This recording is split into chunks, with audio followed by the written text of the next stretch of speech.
우리 하나님 말씀 누가복음 12장 13절에서 34절까지 말씀입니다. 누가복음 12장 13절에서 34절까지 말씀. 누가복음 12장 13절에서 34절 말씀, 제가 말씀을 읽도록 하겠습니다. 무리 중에 한 사람이 이르되 선생님, 내 형을 명하여 유산을 나와 나누게 하소서 하니, 이르시되 이 사람아, 누가 나를 너희의 재판장이나 물건 나누는 자로 세웠느냐 하시고, 그들에게 이르시되 삼가 모든 탐심을 물리치라. 사람의 생명이 그 소유에 넉넉한 데 있지 아니하니라 하시고, 또 비유로 그들에게 말하여 이르시되 한 부자가 그 밭에 소출이 풍성함에 심중에 생각하여 이르되 내가 곡식 쌓아둘 곳이 없으니 어찌할까 하고, 또 이르되 내가 이렇게 하리라. 내 곡간을 헐고 더 크게 짓고 내 모든 곡식과 물건을 거기에 쌓아 두리라. 또 내가 내 영혼에게 이르되 내 영혼아, 여러 해 쓸 물건이 많이 쌓아 두었으니 평안히 쉬고 먹고 마시고 즐거워하자 하리라 하되, 하나님이 이르시되 어리석은 자여, 오늘 밤에 내 영혼을 도로 찾으리니 그러면 내 준비한 것이 누구의 것이 되겠느냐 하셨으니, 자기를 위하여 재물을 쌓아두고 하나님께 대하여 부유하지 못한 자가 이와 같으니라. 또 제자들에게 이르시되 그러므로 내가 너희에게 이르노니 너희 목숨을 위하여 무엇을 먹을까, 몸을 위하여 무엇을 입을까 염려하지 말라. 목숨이 음식보다 중하고 몸이 의복보다 중하니라. 까마귀를 생각하라. 심지도 아니하고 거두지도 아니하며 골방도 없고 창고도 없으되 하나님이 기르시나니 너희는 새보다 얼마나 더 귀하냐. 또 너희 중에 누가 염려함으로 그 키를 한 자라도 더할 수 있느냐. 그런즉 가장 작은 일도 하지 못하면서 어찌 다른 일들을 염려하느냐. 백합화를 생각하여 보라. 실도 만들지 않고 짜지도 아니하느니라. 그러나 내가 너희에게 말하노니 솔로몬의 모든 영광으로도 입은 것이 이 꽃 하나만큼 훌륭하지 못하였느니라. 오늘 있다가 내일 아궁이에 던져지는 들풀도 하나님이 이렇게 입히시거든 하물며 너희일까 보냐. 믿음이 작은 자들아, 너희는 무엇을 먹을까 무엇을 마실까 하여 구하지 말며 근심하지도 말라. 이 모든 것은 세상 백성들이 구하는 것이라. 너희 아버지께서는 이런 것이 너희에게 있어야 할 것을 아시느니라. 다만 너희는 그의 나라를 구하라. 그리하면 이런 것들을 너희에게 더하시리라. 적은 무리여, 무서워 말라. 너희 아버지께서 그 나라를 너희에게 주시기를 기뻐하시느니라. 너희 소유를 팔아 구제하여 낡아지지 아니하는 배낭을 만들라. 곧 하늘에 둔 바 다함이 없는 보물이니 거기는 도둑도 가까이 하는 일이 없고 좀도 먹는 일이 없느니라. 너희 보물 있는 곳에는 너희 마음도 있으리라. 아멘. 요새 아이들이 쓰는 말들 중에 답정너라는 신조어가 있습니다. 답은 정해져 있고 너는 대답만 해라. 그래서 답이 정해져 있다. 뭐 이런 표현이죠. 그러니까 겉으로는 질문을 하는 것 같지만 사실 내가 원하는 답을 강요하거나 듣고 싶어하는 태도들을 이렇게 얘기를 하는 것입니다. 예전에 제가 청년부를 섬길 때가 되면은 이제 고3에서 20살이 된 아이들이 저를 자주 찾아왔습니다. 그래서 교육자실에 찾아와서 전도사님, 성경에 술 취하지 말라고만 했지 마시지 말라고는 하지 않았습니까? 라는 질문을 저한테 넌지시 물어보면은, 여러분 이 청년들의 마음에는 어떤 마음이 있는 것일까요? 술을 먹고 싶다라는 마음이 있는 것이죠. 왠지 양심에 걸리고 깨름직하니까 내가 원하는 답만 받아내고 마음 편하게 자기가 하고 싶은 대로 하고 싶었던 마음들이 있었던 것입니다. 오늘 말씀 본문을 보시면 답을 정해놓고 예수님에게 무엇인가를 요청하는 장면이 나옵니다. 13절 말씀을 보시면 무리 중에 한 사람이 이르러 선생님, 내 형을 명하여 유산을 나와 나누게 하소서, 이런 요청을 하고 있습니다. 분명히 지금 예수님께서 누가복음 12장 1절부터 12절까지 핍박 가운데에서 신앙을 신실하게 지켜야 될 것에 대해서 얘기를 하고 있는 그런 흐름 가운데 갑자기 유산 얘기를 하기 시작하는 것이죠. 여러분, 우리는 종종 다른 사람과 대화를 할 때 귀로는 듣고 있지만 전혀 마음으로 듣지 않을 때도 종종 있습니다.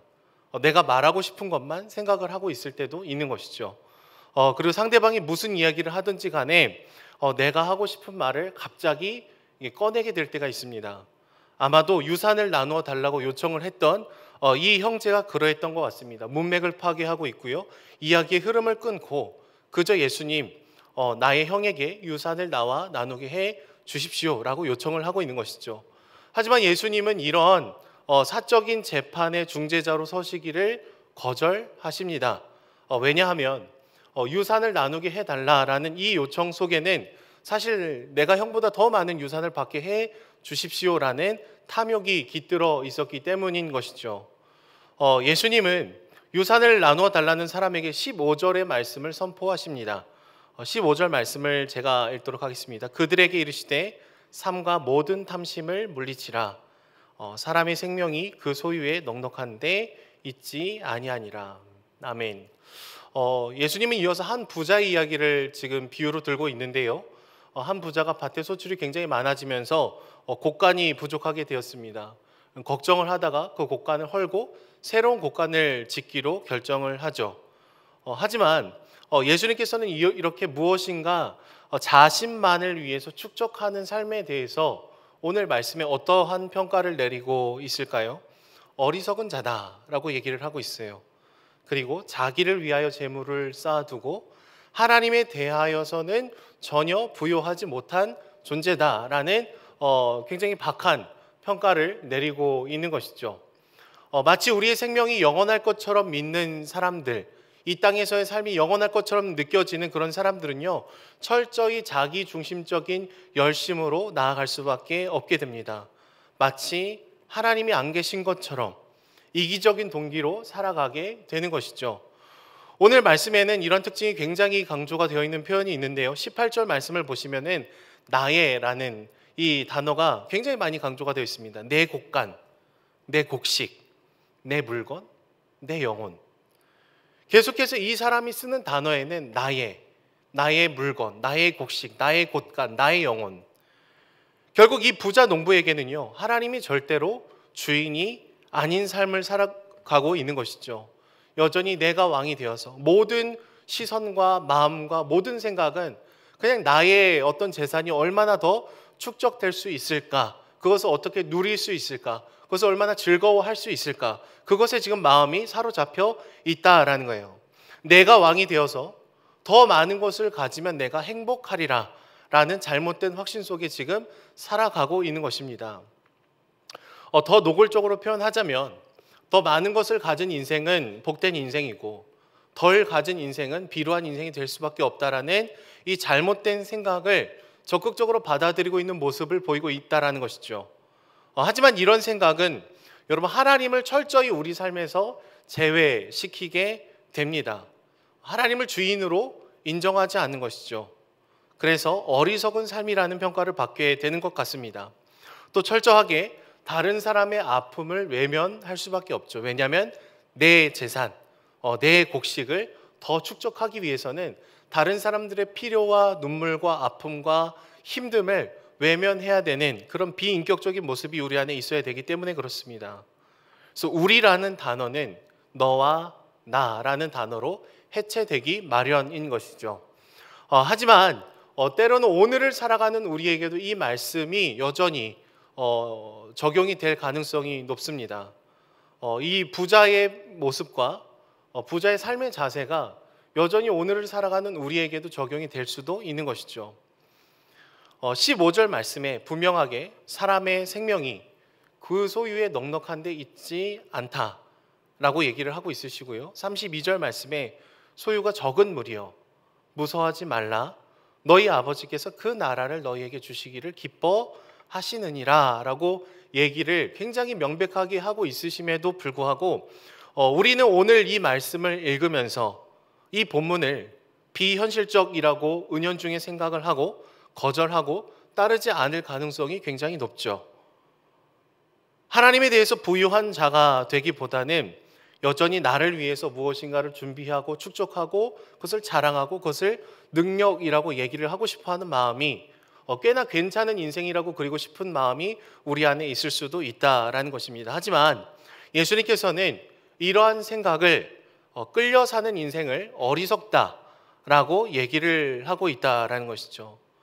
더 많은 것을 가져서 내가 행복하다는 착각, 또 반대로 내가 더 많은 것을 갖지 못해서 내 인생은 불행하다는 착각, 그것 모두 다 양쪽의 방향에서 성경의 말씀을 거스르는 표현입니다. 이런 생각은 적극적으로나 소극적으로나 모두 하나님이 나와 함께 하심을 실제적으로 믿지 않기 때문에 우리는 이런 결론에 이를 수밖에 없게 되는 것이죠. 주님은 오늘 말씀을 통해서 세상이 다 이렇게 얘기하지만 그리스도인들은 하나님 나라의 백성이기 때문에 전혀 다른 방식으로, 전혀 다른 기준으로, 전혀 다른 가치로 살아가야 된다라고 얘기를 하는 것이죠. 그래서 31절에 다만 너희는 그의 나라를 구해라. 그리하면 이런 것들을 너에게 더하시리라. 우선순위가 전혀 다른 삶을 지금 요청하고 있는 것입니다. 여러분, 우리는 느낌을 넘어서는 믿음을 매 순간 발휘하지 않으면 우리는 다시금 이 부자의 비유처럼 우리는 또 다른 내 수준 안에서 나의 탐욕을 만족시키는 다른 행동에 얽매일 가능성이 높은 것이죠. 하지만 주님은 계속해서 얘기를 하고 계셔요. 새 중에서 부정하다고 얘기하는 까마귀조차도 주님께서 기르신다, 입히신다, 지키신다 라고 얘기를 해주고 있는 것이죠. 그래서 반복적으로 우리에게 너희는 무엇을 마실까? 무엇을 먹을까? 무엇을 입을까 구하지 말고 근심하지 않을 수 있었으면 좋겠다라고 얘기를 해주고 있으십니다. 주 안에 사랑하는 여러분, 우리 아버지 되신 주님 앞에 우리가 나아갈 때 하나님이 우리 이름을 아시고 우리의 형편을 아시고 우리의 모든 순간순간을 아신다라는 이 고백이 추상적인 고백이 아니라 우리 삶의 굉장히 구체적인 실제적인 고백이 될 때에야 우리는 무엇인가를 축적하려는 우리의 그 손을 필 수가 있습니다. 하나님 앞에 우리가 무릎을 꿇을 수가 있는 것이죠. 하나님이 내 삶을 붙드신다, 지키신다, 인도하신다, 입히신다, 보호하신다. 이것을 믿으면 우리의 소유를 팔 수 있습니다. 고통 중에 신음하는 사람에게 반응할 수가 있죠. 낡아지지 아니하는 배낭을 우리가 만들 수가 있다라는 거예요. 하나님을 추상적인 분으로 만드시지 않으시기를 소망합니다. 주님은 여러분들의 이름을 아시고 우리의 삶을 아시고 우리의 필요를 구하지 않아도 아시며 입히시고 보호하시고 함께 할 테니까 걱정하지 말라고 다른 삶의 방식으로 오늘 우리 한번 살아가 보자고 얘기를 해주고 있으신 것이죠. 막연한 미래가 주는 두려움과 그 느낌을 넘어서서 날마다 믿음으로 선포할 때 코로나로 인해서 참 힘들고 어려운 이 시간들을 보내면서 교회가 교회답고 그리스도인이 그리스도인다운 그래서 서로의 삶을 지탱하고 보호하고 함께하는 그런 삶을 살게 될 줄로 믿습니다. 그런 복된 삶을 사시며 하나님의 나라를 구하시는 저와 여러분들이 되기를 소망합니다. 제가 기도하도록 하겠습니다. 사랑의 주님, 우리의 이름을 아시고 우리가 무엇을 먹을까, 무엇을 마실까 구하지 않아도 우리에게 있어야 할 것을 다 아시는 주님, 날마다 두려워하고 불안해하는 우리 심령 가운데 하나님의 평안한 마음을 더하여 주시고 서로가 서로를 돌보는 귀한 복음의 통로로 저희가 살아갈 수 있도록 주님들 함께하여 주시옵소서. 하나님의 그 사랑을 실천하는 통로가 되게 하여 주시고 날마다 넘치는 주의 은혜가 가득할 수 있도록 주님 함께하여 주시옵소서. 감사드리며 예수님의 이름으로 기도드립니다. 아멘.